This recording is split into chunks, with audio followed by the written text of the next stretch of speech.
makapangyarihan sa lahat, Maria Ma, andito po kami sa iyong harapan. Nagpapakumbaga muli sa iyo, Panginoon. Kami po ay magpapalinis ng ating mga puso, Panginoon. Alisin mo yung mga bagay na hindi po angkop sa iyong kalooban. At sa umagang ito, muli ikaw ay aming itinataas, Panginoon, niluluwalhati. Pinupuri ka namin sapagkat ikaw ay Diyos na makapangyarihan. Ikaw ang Diyos na nagpahiram sa amin ng buhay. Ikaw ay banal, makapangyarihan. Walang bagay na hindi mo kayang gawin.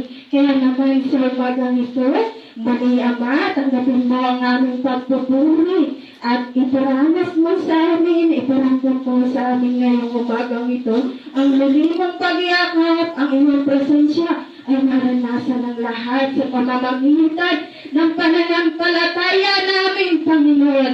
Ikaw ang higit na nakakita ng aming mga puso, Panginoon. Salamat po, Panginoon, sa umagang ito, sa kalakasan, sa mga biyaya na patuloy mong ipinagkakaloob sa amin. Hinihiling namin sa iyo na patuloy mo pagyabungin ang mga salita mo sa aming mga puso na iyong itinanim ay aming mapagyabang at ito ay makita ng mga tao na sa paligid na may maling paniniwala at walang pagtitiwala sa inyo, Panginoon.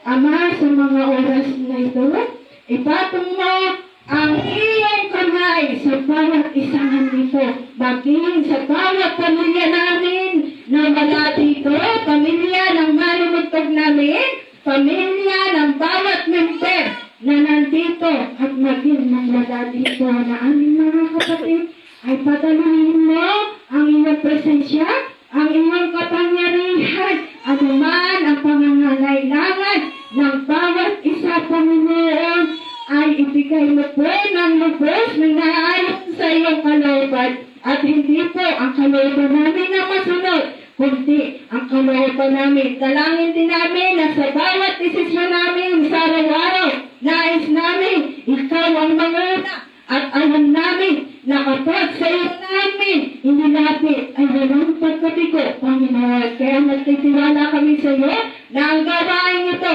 isang araw ay magiging ganap na matagumpay. Sapagkat ikaw ang nagbigay nito, ito ay iyo, kaya isang araw ito ay ganap na matagumpay. Maging ang mga member, ang bawat panamuhay ay magiging matagumpay, Panginoon. Magiging pagpapala sa bawat tao na nakakalimot sa iyo.